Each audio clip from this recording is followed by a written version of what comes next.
Toutes, bonjour à tous. Merci infiniment Armel pour ces mots empreints effectivement d'intelligence. Et nous enchaînons maintenant avec une table ronde qui est consacrée à ce à quoi nous tenons, qui est importante à de nombreux égards. En premier lieu parce que c'est bien ce à quoi nous tenons qui nous relie toutes et tous. Qui est importante aussi parce qu'il y a un nous, malgré la variété des profils, des intervenants, de toutes les personnes qui exercent ou qui sont concernées par le secteur des soins. Ce nous nous réunit et il a effectivement sa caractéristique et son caractère essentiel. Et c'est important aussi puisque ce sont des valeurs auxquelles nous tenons. Donc si nous y tenons, cela signifie que nous en sommes dépositaires, nous en sommes les gardiens, nous en sommes les possesseurs, les propriétaires, quel que soit le mot, mais c'est quelque chose qui est déjà en nous et que nous devons conserver et pourquoi pas transmettre ou faire évoluer le cas échéant. Pour évoquer ces valeurs parmi nous, celles qui sont au sein de nos systèmes de santé, celles qui se projettent au sein de la cité, celles qui de la cité vont au contraire faire évoluer nos pratiques et vos pratiques, nous avons choisi de réunir quatre intervenants particulièrement compétents sur ce point. Fabrice Zil, qui est philosophe à l'espace éthique, qui a beaucoup travaillé sur les notions d'autonomie notamment et d'autres notions. Pierre de Cabissol, qui est réalisateur, qui dirige un studio de cinéma d'animation, que vous avez déjà entendu aujourd'hui et hier notamment, si mes souvenirs sont bons. Ensuite, Pascal Gérardin, qui est psychologue au CM2R de Nancy, qui pourra nous parler effectivement de son expérience et des soins, et Nadine Le Forestier, qui est neurologue à la PHP, à la Salpêtrière. Je vais tout de suite laisser la parole à Nadine Le Forestier, en rappelant à quel point ses valeurs sont importantes, en rappelant à quel point sa sensibilité est importante pour nous toutes et nous tous, et vraiment en la remerciant de tout cœur pour ce qu'elle fait et ce qu'elle va dire. Merci Nadine. Merci Benjamin, bonjour à tous. Alors, à quoi tenons-nous? Et je vais faire plaisir à Pierre, je vais parler en disant « je ». Donc, à quoi tenons-nous? Donc, je vais, en deux parties, sur même pas 10 minutes, vous dire quelle est l'étoile qui me fait tenir dans mon soin et dans mon équipe que vous arpentez. La petite fille que j'étais, qui est rentrée à l'école publique il y a quelques décennies, a commencé à lire sur 3 étoiles, qui étaient liberté, égalité, fraternité, sur le fronton de mon école, et qui m'a permis d'avoir l'espoir d'être un jour ce que je souhaitais toujours être, en tout cas depuis l'âge de 14 ans, être médecin et soigner. Si bien que j'y ai cru, et cette République m'a donné cet espoir. J'ai pu pratiquer ce que je souhaitais faire. Et ce à quoi je tiens d'abord à dire, c'est que j'espère que cette République tient encore à sa démocratie sanitaire et qu'elle va défendre ces valeurs qu'on vient de citer, liberté, égalité, fraternité, parce que l'on sait que si on fait du bien à un, ça fait du bien à tous, et que si on fait du bien à tous, on peut faire du bien à l'un.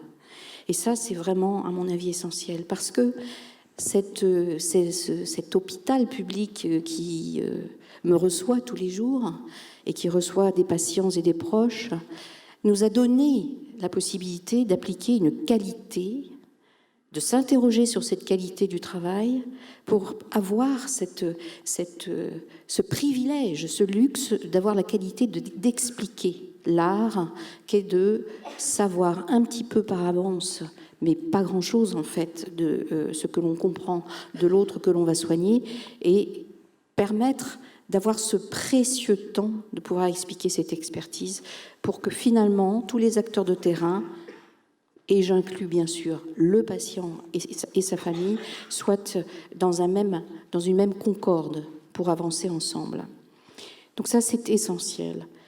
Cet hôpital, ce service public, mais dans d'autres lieux de soins, j'espère que c'est la même étoile, c'est aussi de rendre accessible constamment à nos patients la compréhension de l'évolution des connaissances, des expertises, la rapidité de ces connaissances, ces métamorphoses, et bien sûr l'explication de ce que ça peut créer comme vulnérabilité.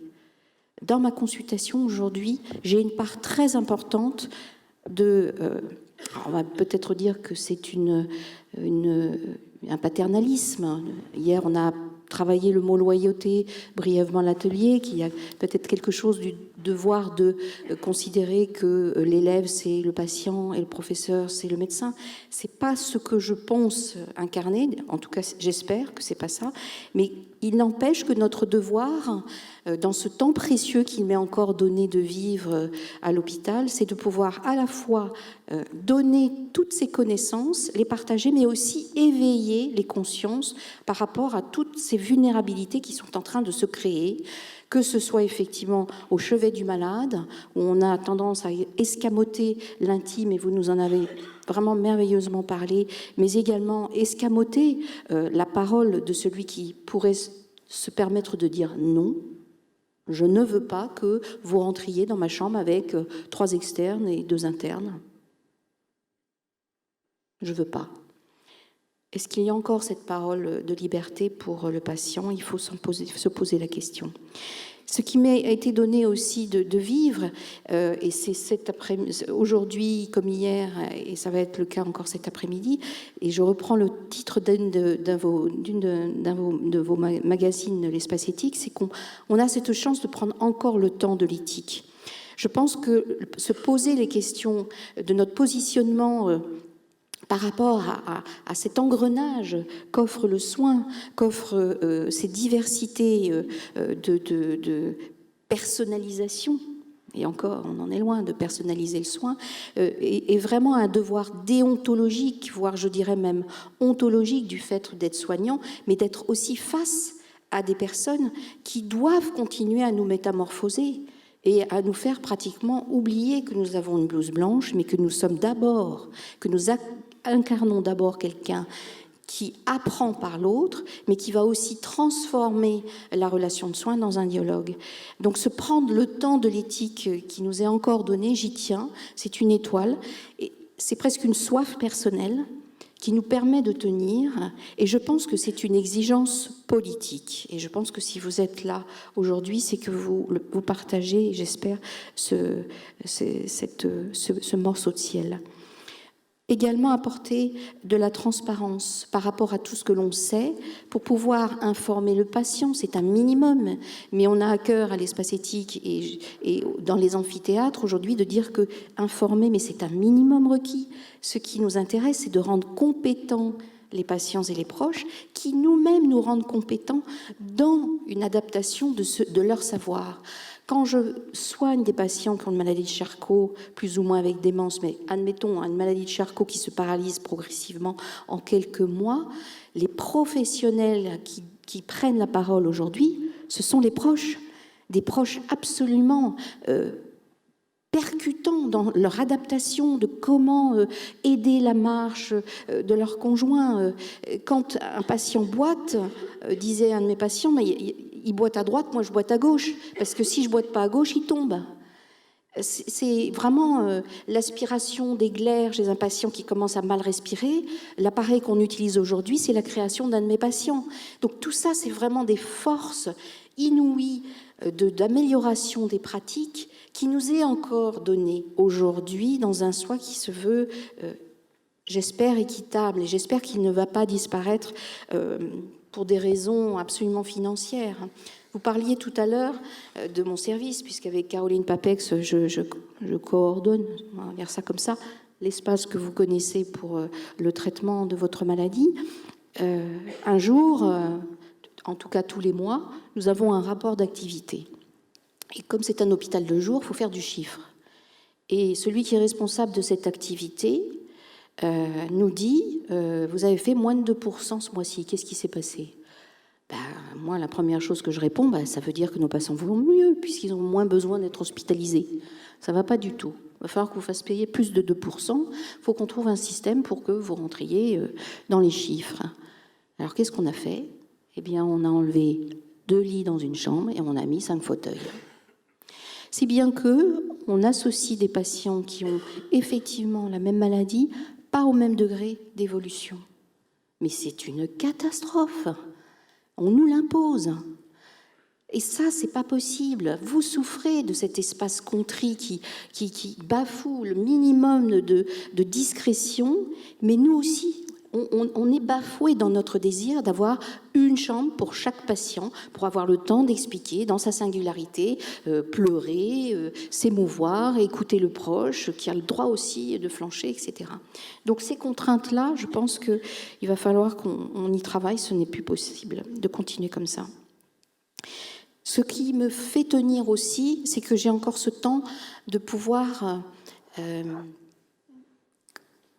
faire un terme qui est très galvaudé, mais je vais l'utiliser quand même, mener une sorte de pédagogie de mes patients par rapport à, effectivement, la politique de soins qu'on a dans notre pays, mais également par rapport à ce que c'est que la neurologie, les neurosciences, et essayer de donner tout ce qu'il faut, tous les moyens, justement, dans leur compréhension pour montrer que c'est compliqué, on est d'accord, mais c'est entendable, que si c'est complexe, c'est pas pour ça qu'on va pas pouvoir choisir, et on va choisir, et là j'utilise le « on », pardon, parce que je m'inclus dans le cercle presque familial, affectif, lorsqu'il y a un choix thérapeutique à faire, notamment dans votre maladie, et pour vraiment construire des légitimités. Il y a la légitimité, effectivement, de celui qui sait sur le plan de la maladie, du corps, de l'évolution, mais il y a aussi celui qui sait ce qu'il vit, ce qu'il ressent, ce qu'on a mis de côté, ce qu'on n'a pas assez étoffé. Et puis il y a celui qui va en prendre pour un certain temps, à savoir le proche qu'on a longuement, malheureusement, escamoté. Alors dans le ciel, si je tiens à tout ça et si on me donne encore la chance d'avoir ces étoiles dans mon ciel de soignant, c'est parce que j'espère encore donner un petit bout de ciel où il y aura le moins mauvais soleil pour mes patients. Un soleil qui ne brûle pas, ou un soleil qui donne trop d'ombre. Et je pense que ce que le patient et sa famille, ainsi que les associations de malades, ce qu'ils attendent de nous, c'est déjà ce temps d'écoute attentive et sérieuse. Le côté sérieux de cette écoute est éminemment important. On peut écouter sans écouter. C'est facile, on est des verbeux, c'est ce que je disais hier à l'atelier. Nous n'arrêtons pas de parler, nous les médecins, les soignants. Mais ce temps verbal, il peut être fait de tragédie. On adore ajouter de la tragédie dans nos relations de soins. Ça donne de l'importance, mais ça suffit, il y en a assez comme ça. Donc je pense que cette écoute sérieuse, attentive, doit être incarnée, hein, le savoir-être avant d'être un savoir. On a tous ce même savoir. Et moi, j'aime bien que mes infirmières me disent « Tiens, je suis partie, ça m'a été encore possible, je suis partie pour une formation. » Aujourd'hui, nos infirmières, nos aides-soignantes et bientôt nos internes n'ont plus assez de temps pour prendre 2 jours, 3 jours pour se former, tellement la situation est dramatique sur le plan du personnel et de la charge de travail. Et ça, c'est pas bien. Il faut pouvoir avoir un ascenseur des connaissances pour tout le monde, pour tous les soignants, y compris bien sûr pour les proches. Ainsi, je termine justement, je pense qu'il faut également, dans ce que j'ai aimé de ce qui a été dit entre autres par Jean-Christophe Weber hier, il faut savoir se faire instruire par le patient. Et je pense que le patient, il attend ça aussi de nous. Il sait qu'il vient voir quelqu'un qui doit savoir. Normalement, il doit savoir. S'il est là, c'est qui c'est. Mais derrière cette carapace, il faut que, je pense que le patient sente que l'on peut être fendu dans sa carapace, non pas pour être fragilisé et dire « je me mets à votre place », etc. Je comprends ce que vous ressentez. Non, c'est effectivement être vraiment dans un échange qui permettra d'assurer que dans le dialogue, le médecin, l'infirmière, l'aide-soignante s'est véritablement transformé, s'est métamorphosé et a acquis quelque chose de nouveau à chaque fois. Chaque annonce diagnostique est nouvelle, chaque suivi est nouveau. On pourrait parler d'exemples, peut-être qu'on en reviendra sur des patients qui vont jusqu'à la trachéotomie ou des patients qui sont effectivement en train de perdre la mémoire et qui décident de faire un tour du monde pour aller jusqu'au bout de leur désir, alors qu'on sait que ça va être très compliqué à gérer, etc., etc. Donc je pense que ce qui est absolument essentiel, c'est que un petit ciel avec quelques étoiles encore qui me font tenir, J'espère encore un grand ciel avec un soleil qui ne brûle pas pour les patients. Tout ça pour dire certaines vérités qui les aident à créer une autre réalité, douloureuse soit-elle, mais cette réalité, c'est une réalité pour nous tous. On est aussi dans cette réalité de chacun de nos patients.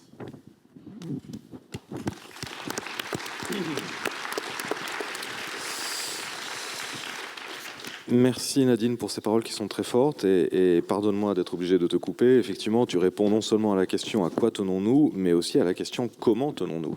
Ce qui est très fort effectivement grâce à cette voûte étoilée, grâce à ces étoiles qui te tiennent, en rappelant que effectivement les soignants sont aussi métamorphosés par la relation qui doit avoir cette épaisseur, par le temps qui doit reprendre son importance et par les structures qui parfois peuvent dépasser effectivement l'individu et qui ne doivent pas le submerger. J'aimerais avoir l'avis de Monsieur Cabissol, effectivement, sur cette intervention. Je suis à peu près d'accord avec tout. Ouais, vous êtes passé à ça. Non, je suis d'accord avec tout. Faut-il encore que ce soit mis en place dans le concret? C'est vrai que j'ai expérimenté. J'ai fait l'expérience de les lits qui devenaient des sièges. Et que c'était pas anodin pour les patients de se retrouver en randonnion. Moi, il y a quelque chose que je questionne encore dans les services hospitaliers que j'ai fréquentés, c'est qu'on sépare les hommes et les femmes qui souffrent de la même maladie, et que ça n'a pas forcément plus de sens de séparer les hommes et les femmes que... ça aurait peut-être plus de sens de les mettre ensemble que de mettre des gens qui sont à 2 stades d'évolution qui n'ont aucun rapport et qui se font du mal l'un à l'autre. Moi, ça me fait du mal de voir des gens qui sont l'image de ce que je serai peut-être dans quelques années, et peut-être que ça leur fait du mal de me voir, eux, l'image de ce qu'ils ont été. Donc, je suis toujours assez étonné, en fait, par ça. C'est peut-être quelque chose dont on pourrait discuter. Après, j'ai une vision beaucoup plus micro du sujet. À quoi tenons-nous? Qu'est-ce qui nous tient? J'aurais du mal à mettre les deux ensemble. Qu'est-ce qui nous tient et à quoi tenons-nous? Ce que je peux dire, c'est que dans le cadre d'une maladie chronique, ce qui nous tient évolue. Ce qui nous tient lors du diagnostic n'est pas la même chose que ce qui m'a tenu lors du diagnostic. Et ce à quoi je tenais, parce qu'on va essayer quand même d'avoir les deux biais, n'est pas la même chose que ce qui me tient et ce à quoi je tiens aujourd'hui. Et d'année en année, tout ça évolue beaucoup. Je sais que ce qui m'a tenu lors du diagnostic, c'est le déni, bête et méchant. J'en parlais hier, c'était pas nier que j'étais malade, puisqu'on me le disait, mais c'était nier la gravité de la maladie. Déjà parce que j'avais juste un pied qui ripait, donc c'était pas bien grave. Je pouvais déjà plus m'adonner au sport que j'adorais, mais bon. Donc le déni... D'abord, et alors qu'aujourd'hui, je ne suis plus du tout dans le déni, donc c'est plus le déni qui me fait tenir. Puis petit à petit, qu'est-ce qui nous tient? On parlait de l'intelligence, on aurait pu évoquer la métisse. Je crois que c'est Jean-Pierre Vernant qui en a parlé le mieux, c'est la ruse, l'intelligence de la survie. Avoir trouvé des biais, des passages pour dire tout m'amène à penser que c'est pas bien, c'est pas sympathique ce que je vis. Mais je vais être plus rusé, je vais contourner le truc. Voilà. Et ça passait par la métisse aussi. Je reviens sur l'idée d'insolence, mais pour moi, une bonne métisse ne peut pas se départir d'une bonne insolence. Et ensuite, voilà, c'est pour vous dire qu'on évolue, et je ne peux pas donner une parole définitive sur qu'est-ce qui me... comme je ne suis pas croyant, peut-être que les croyants peuvent dire c'est Dieu qui me tient. Moi, malheureusement, je n'ai pas cette chance. Et puis les déceptions qui vont avec aussi, donc je me passe de ça. Je peux dire qu'il y a quelque chose qui me tient. Parfois, j'en parlais, c'est l'admiration que je peux voir chez les autres qui me tient aussi.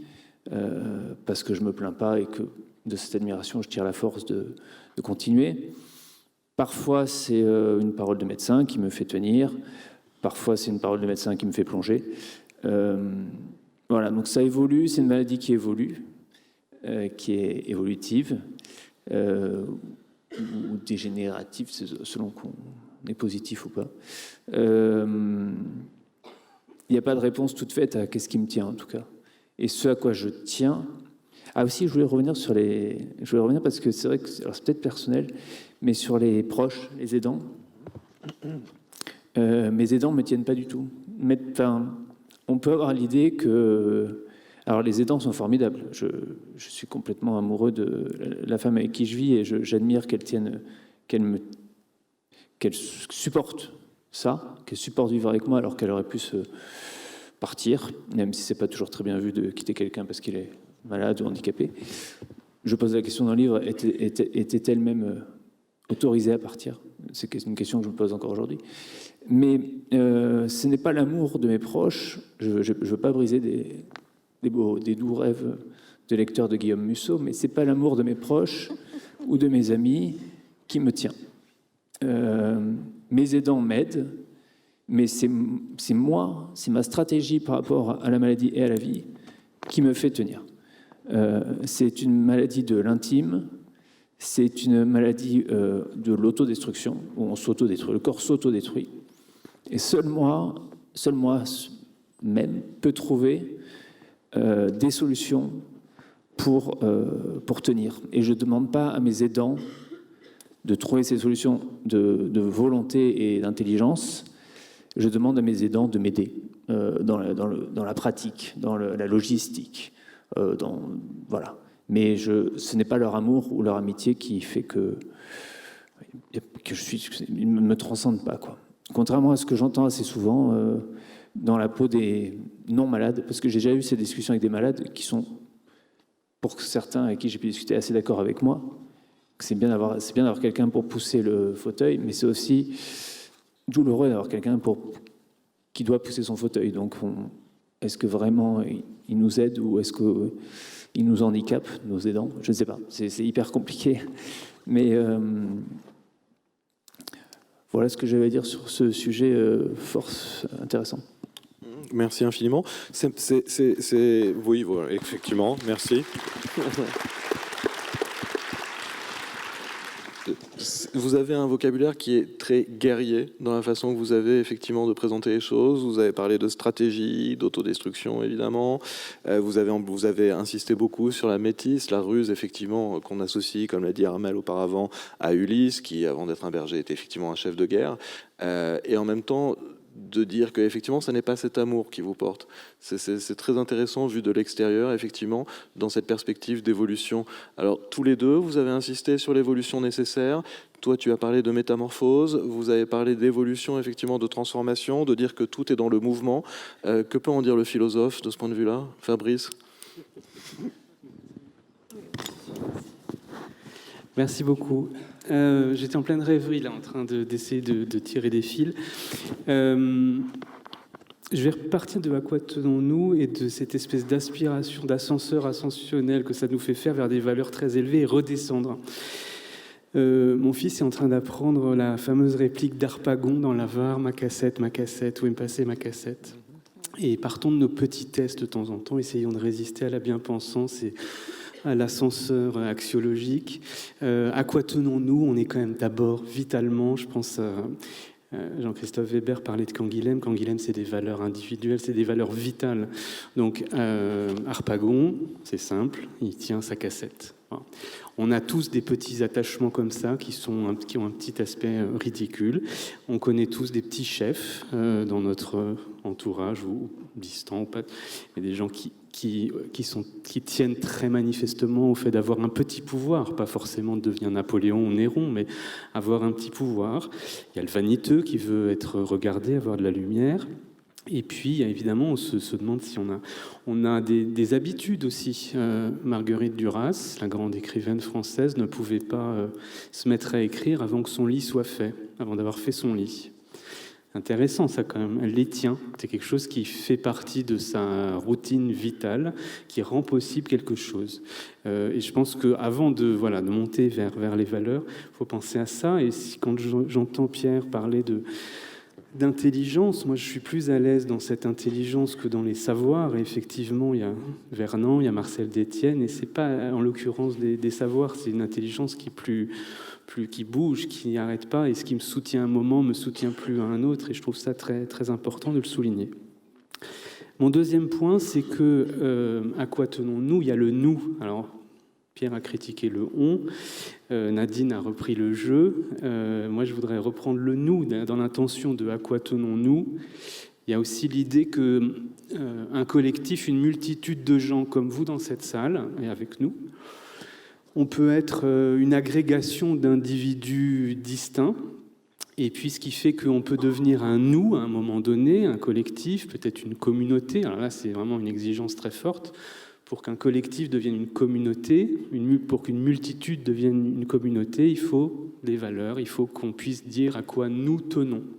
Et probablement que si on est ici, c'est qu'on tient à des choses qui ne sont pas explicites, qu'on essaie de tenter d'expliciter au long de ces 2 journées, et puis au long de ces 9 années, évidemment, parce que c'est toute une histoire, c'est une culture commune qui se crée.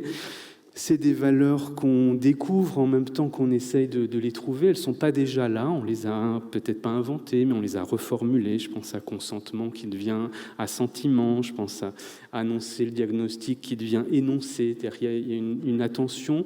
Et donc, à quoi nous tenons ? Je ne sais pas si on tient évidemment à des fondamentaux. Plus une personne est vulnérable, plus nous avons d'obligations vis-à-vis d'elle. La dignité d'une personne, c'est quelque chose d'inaliénable, ça ne peut pas se perdre. Tout ça, évidemment, enfin non pas évidemment, tout ça, on y tient, mais on tient aussi à cette façon peut-être de faire de l'éthique qui est modeste, qui justement part pas immédiatement dans de la grande philosophie morale tout de suite, qui y séjourne un moment parce qu'elle en a besoin, mais qui n'y reste pas nécessairement tout le temps. Aussi une manière de faire de l'éthique qui se distingue de ce que Marc Hunyadi avait appelé la petite éthique, celle qui dit simplement ce qui est autorisé, ce qui ne l'est pas, celle qui donne des oui ou des non, des autorisations, quelque chose d'un peu plus exigeant que ça, qui est précieux, qui est fragile aussi. Vous avez vu ce qui se crée là, notamment depuis ce matin, avec cette qualité d'écoute qu'on sent et ce rythme de parole et ce passage de la parole où il y a vraiment quelque chose qui se crée, c'est fragile, c'est précieux, c'est ça à quoi on tient. Après, évidemment, il y a tout ce que vous venez de dire, à quoi tenons-nous, c'est aussi qu'est-ce qui nous fait tenir. Et là, c'est le moment de faire le renversement, que Benjamin, tu appelais de tes voeux hier. C'est peut-être que quand on parle aux personnes qui sont accompagnées, aidées, soignées, la première question à se poser, c'est qu'est-ce qui les fait tenir ?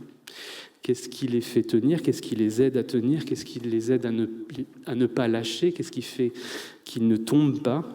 Qu'est-ce qui fait qu'ils ont encore envie de vivre ? Qu'est-ce qui fait qu'ils ont encore envie de se lever le matin ? Qu'est-ce qui leur donne de la joie ?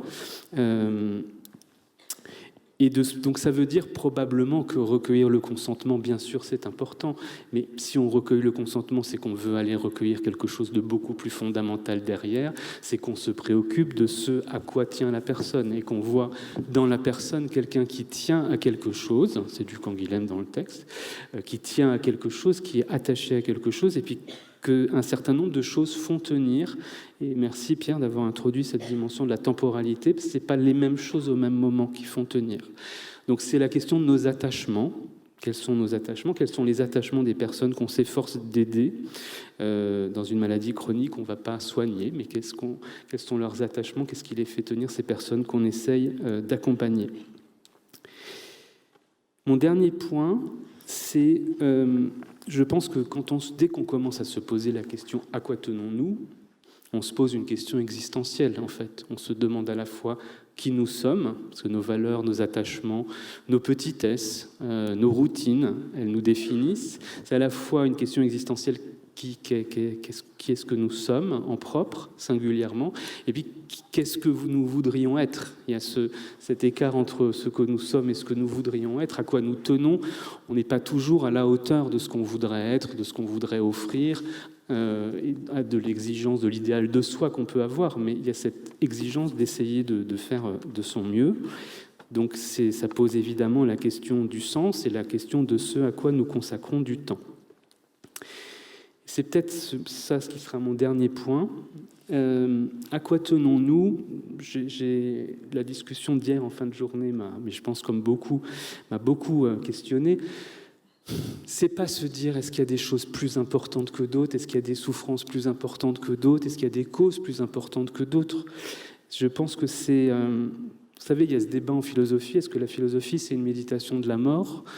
Souviens-toi que tu vas mourir. Il y a toute une tradition depuis Platon qui file ça. Philosopher, c'est apprendre à mourir. Et il y a une autre tradition de la philosophie, qui passe notamment par Spinoza et Nietzsche, qui dit non, et par Montaigne, la philosophie, c'est une méditation de la vie. Moi, je suis du côté des philosophies qui sont des méditations de la vie, ce qui ne veut pas dire qu'on oublie qu'il y a cet horizon de la mort, mais qui fait qu'on se demande aussi ce qui est urgent. Qu'est-ce qu'on priorise dans nos vies, dans nos semaines, dans nos week-ends, dans nos années. Qu'est-ce qu'on priorise au sens où qu'est-ce qu'on ne veut pas avoir oublié. Donc on parle presque au futur antérieur. Qu'est-ce qui aura été important? Qu'est-ce que j'aurais fait? Qu'est-ce que je ne veux pas avoir oublié de faire parce que c'est ça qui était vraiment important. Ça dévalorise pas d'autres choses qu'on ne fait pas, mais ça pose la question de l'urgence. Et la question de l'urgence, elle est souvent posée socialement d'une manière particulière parce qu'on a une urgence, celle qui saute aux yeux. C'est Xavier Emmanueli qui a créé le SAMU social. Cette idée qui est, tous ceux qui prennent les transports en commun à Paris, mais dans d'autres villes le savent, vous passez dans le métro, si vous faites un malaise, les agents de la RATP vont arriver, il y aura les pompiers, ça va aller extrêmement vite. Puis peut-être que vous aurez fait votre malaise à 10 mètres de quelqu'un qui dort dans le métro, qui vit dans le métro, et cette précarité, cette vulnérabilité-là n'apparaît pas comme avec la même urgence. Et il y a une hiérarchisation implicite des urgences. L'urgence médicale est plus importante que l'urgence médico-sociale, qui est un peu plus importante que l'urgence sociale. En tout cas, c'est le sentiment qu'on a. Cette question de à quoi tenons-nous, si on a cette idée que on est des êtres finis, on est des êtres vulnérables, on est des êtres dépendants. Ça pose la question de cette chose précieuse à laquelle beaucoup de choses pourraient nous faire oublier de penser, ce qu'il faut essayer de ne pas rater. Voilà, c'est la petite contribution que je voulais apporter.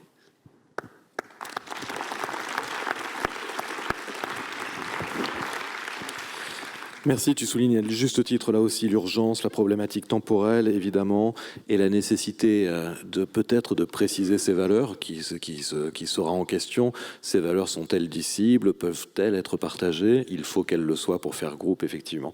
Madame Gérardin, un mot peut-être, effectivement, en tant que psychologue, sur ce que vous avez entendu. Oui, finalement, je vais reprendre pas mal de choses qui ont déjà été dites de manière autre, bien sûr. C'est vrai que lorsque Emmanuel Hirsch m'a demandé d'intervenir hier un peu au pied levé comme ça, j'ai d'abord refusé parce que je trouve à quoi tenons-nous, c'est une question essentielle, existentielle, comme tu le disais, et c'est une question grave aussi, puisqu'elle renvoie précisément à ce pourquoi nous faisons ces métiers. Et finalement, elle renvoie précisément aussi à nos valeurs qui nous animent en tant que soignants. Et c'est ce qui la rend grave aussi, au sens où elle mérite toute notre attention et elle ne mérite pas d'être traitée à la légèreté. C'est pour ça que dans un premier temps, j'ai refusé. Et puis finalement, la nuit portant conseil au petit matin, voilà. Et puis, je trouve aussi que c'est une question grave parce que, en fait, elle nous impose, elle nous oblige aussi d'être à la hauteur. Alors, pas à hauteur intellectuelle, mais à la hauteur de dignité de personnes et de messages comme on a entendu ce matin, comme celui, le vôtre, Pierre, ou de monsieur Wagner, avec lequel je vais animer un atelier cet après-midi. Donc, ça nous impose aussi d'avoir une certaine hauteur de dignité par rapport à vous. Alors, à quoi je tiens? Alors, je tiens à l'autre. Et je tiens aux soins. Alors, je ne vais peut-être pas développer par rapport à l'autre, mais enfin encore que tout se rejoint, mais peut-être sur la notion de soins. Je trouve qu'il est des mots simples qui se suffisent à eux-mêmes, tant ils créditent chacun d'entre nous de tout ce qui relève humainement possible. Et le mot soin est un de ces mots. parce qu'il contient en lui-même tous les fondamentaux de ce qui nous constitue, non seulement dans notre singularité, mais aussi dans nos modes de relation à l'autre. Et je trouve que nul autre mot que le soin ne peut mieux rendre compte de ce qui étaye sans doute l'essentiel de notre sentiment d'existence, puisque le soin atteint à la fois le corporel, le corps, le dedans, le dehors, pardon, et en profondeur, c'est-à-dire l'intérieur et l'intime. Il atteint tout à la fois l'autre, mais il nous atteint aussi nous-mêmes, et ce mot, à mon avis, est à défendre. Prends soin de toi, entend-on souvent, ou peut-on dire, prends soin de toi. Et c'est vrai que de la cosmétique, des soins de beauté, des soins d'hygiène ou de confort, psychologie, des soins médicaux, finalement, les acceptions sont assez nombreuses et riches et témoignent, au-delà d'une attention à soi, d'un souci d'investissement d'autrui en retour. Finalement, ce qui est important pour moi, c'est la réciprocité dans le soin, puisqu'il s'agit bien là d'un jeu de considération et de regard, puisqu'on sait bien que c'est d'abord en étant reconnu et considéré que l'autre pourra se considérer lui-même et alors, naturellement, investir l'autre. C'est rappeler que le principe de base qui fonde toute relation de soin, qualifiant ainsi le soin de relation, alors que toute relation peut ne pas être un soin, nous le savons bien. Finalement, le principe de base, c'est la considération. Et peut-être aujourd'hui, plus que jamais, nous souffrons, alors peut-être pas d'une crise du soin, mais surtout du prendre soin. Alors aussi bien dans la vie quotidienne que dans nos milieux hospitaliers, au sens d'une absence de considération de ce qui constitue l'essentiel de nos métiers. Et c'est vrai que les soignants, enfin moi-même aussi, dans mon service, j'ai le sentiment de ne plus être considérée. Et l'institution ne prend plus soin des soignants. Et dans ce contexte, c'est ce que disait Emmanuel Hirsch hier soir, mais dans ce contexte-là, comment les soignants peuvent-ils prendre soin ou soigner les personnes qui vivent une maladie? Puisque nous sommes bien là, encore une fois, dans un jeu de réciprocité. Et que finalement, en étant considéré moi-même, je peux considérer l'autre et soigner l'autre. Et soigner l'autre, c'est exigeant. Soigner l'autre est exigeant, prendre soin de l'autre l'est davantage. Et cette exigence-là, elle est difficile à modéliser. Cela étant, comme une éthique relationnelle fondamentale, prendre soin de l'autre n'est pas qu'une précaution de principe, puisque c'est un engagement. C'est l'expression d'une volonté dans une dynamique, encore une fois, à la fois d'interaction, mais aussi de mouvement, de sentiments, d'affect, mais aussi des représentations. C'est ce qui nous guide. S'adressant à l'autre objectivement, à ses atteintes vitales, corporelles, à ses douleurs, à ses manques, mais aussi subjectivement à ce qui relève de son intime et de son invisibilité, le soin a valeur d'assurance, voire de réassurance, de réparation parfois, et de contenant toujours. Il permet ainsi le maintien et la continuité du sentiment d'existence, on va dire. Le soin et le prendre soin réintroduisent, si besoin est, une voie d'énergie pulsionnelle ou vitale, on va dire. Et finalement, dans des situations que l'on peut qualifier de violentes, comme les maladies neuroévolutives, ils réintroduisent, je trouve, de l'énergie et de la vie. Mêlant un élan vital à un investissement, ils viennent contrebalancer certaines blessures, mais aussi l'indicible. Et ce faisant, affirment les valeurs d'humanité. Ils sont tout à la fois présence, accompagnement, mais surtout les garants de ces valeurs intangibles. Et le soin est bien du côté de la vie. Alors sur cette voie du soin, et à quoi je tiens, il y a l'écoute de la maladie du malade de Canguilhem, qui a été repris par Roland Gori, alors qui est différent et bien au-delà de l'écoute du malade, l'écoute de la maladie du malade. C'est l'écoute de la singularité de la personne dans la singularité de sa maladie. C'est ce que vous disiez hier dans l'atelier. Et cette posture est exigeante, c'est ce quoi nous devrions tendre, nous soignants. C'est surtout, à mon avis, ce que nous devons aux personnes que nous accompagnons dans les relations de soins, à côté de ceux qui se bagarrent. Et cette écoute, n'est pas qu'une préoccupation de principe, c'est un préalable nécessaire aux soins et à l'accompagnement, c'est un indicateur de qualité, à mon avis, Pour reprendre la sémantique hospitalière, l'écoute engage, elle engage très concrètement les deux protagonistes, mais l'écoute, encore une fois, est doublement exigeante puisqu'elle nous engage tout d'abord à donner la parole, c'est le premier élément, donner la parole aux personnes, à affirmer un autre savoir, comme on l'a vu durant ces 2 jours, un autre savoir autre que celui du professionnel, et ensuite, dans un deuxième temps, d'être à l'écoute de sa singularité.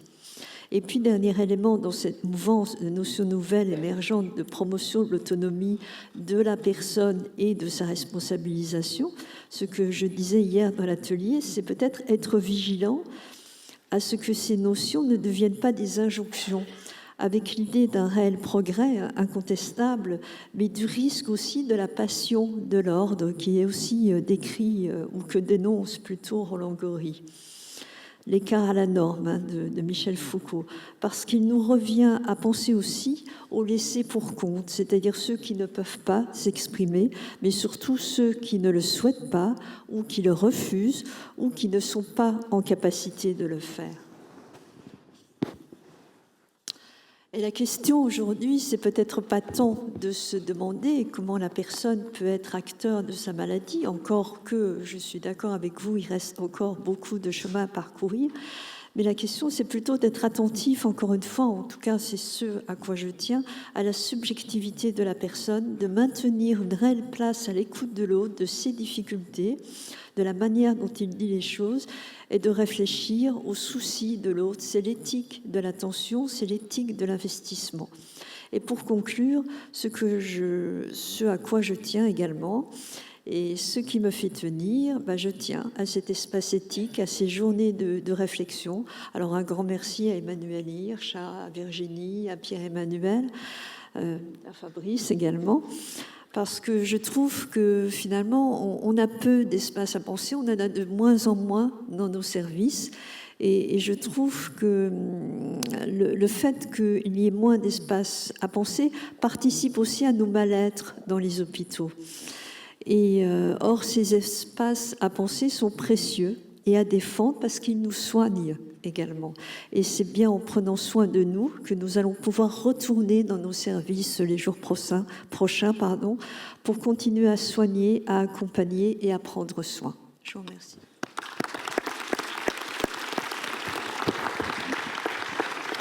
Merci Madame Gérardin de rappeler l'importance de l'espace éthique, son rôle fondamental et crucial pour nous toutes et nous tous. Vous avez effectivement rappelé votre attachement aux soins qui permet peut-être de passer de la construction du jeu à un nous autour de ces valeurs. Je vais vraiment très rapidement vous laisser à toutes et tous un mot de conclusion au regard de ce que vous avez pu entendre. Justement, est-ce que vous avez une métamorphose de votre première appréciation? Monsieur de Cavissol, peut-être pour commencer. C'est dur, là. Non, commencez. Vraiment. Ah oui. Moi, je crois qu'en 10 secondes, on est vraiment dans un moment, je trouve, sociétal qui doit nous imposer à refonder ces valeurs dont on parlait tout à l'heure. Il faut que le contrat de soins, qui est un contrat implicite, qui n'est pas écrit entre nous, reflète de façon presque cutanée, viscérale, ces 3 mots.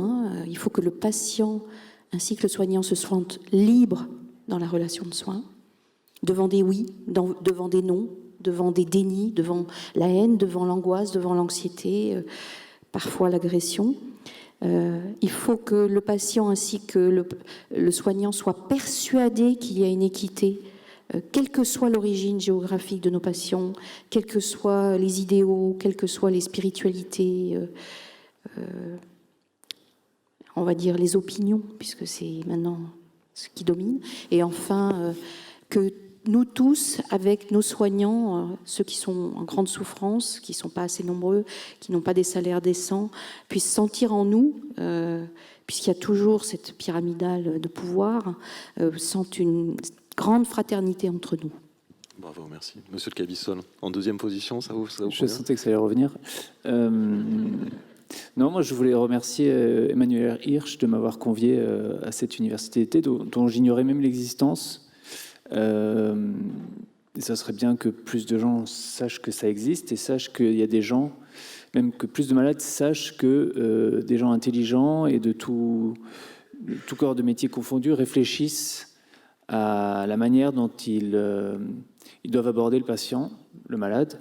C'est pas quelque chose dont on a conscience quand on est malade et confronté à pour ma part au milieu hospitalier, on n'a pas conscience que derrière il y a une réflexion éthique en fait. On ne le sait pas. Précédemment, Paul Lou citait un extrait dans lequel je disais que le neurologue était une sorte d'iceberg. Enfin, c'était quelque chose de très. On ne se rend pas compte en fait qu'il y a des hommes et des femmes derrière les médecins. Parce qu'ils ne laissent peut-être pas aussi la prise à ça, parce qu'ils ne peuvent pas s'y autoriser. Et il n'est peut-être pas souhaitable qu'ils le fassent. Mais en tout cas, j'étais très heureux de vous rencontrer tous aujourd'hui et d'avoir tous les échanges qu'on a pu avoir, parce que j'ai découvert qu'en fait, il y avait cette réflexion sur l'éthique que moi j'ignorais totalement. Je pensais qu'il y avait des résultats, des nécessités de résultats, et que l'éthique présidait peu au choix. Peut-être qu'il faudrait que l'éthique préside plus au choix. Mais j'étais totalement dans l'ignorance de ça, et je pense que la majorité des gens est totalement dans l'ignorance de ça. Donc je suis heureux d'avoir découvert ça. Bravo, bravo.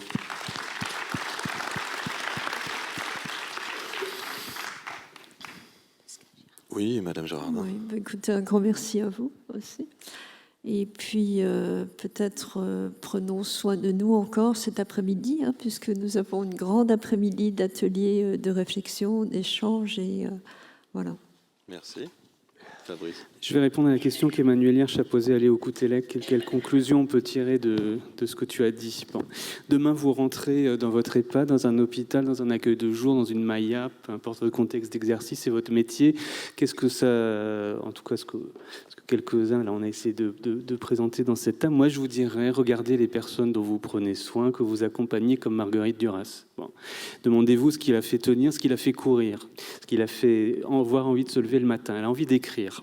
C'est ça. Qu'est-ce qu'il apporte? Donc il y a forcément quelque chose qui l'apporte ou qui pourrait l'apporter. Ça change, nous a dit Pierre. Donc c'est pas nécessairement ce qui, il y a 10 ans, même il y a 5 mois encore, comptait pour elle. Donc soyez prudents avec les histoires de vie. Les personnes changent, les valeurs changent, ce à quoi on est attaché change, ce qui nous importe change.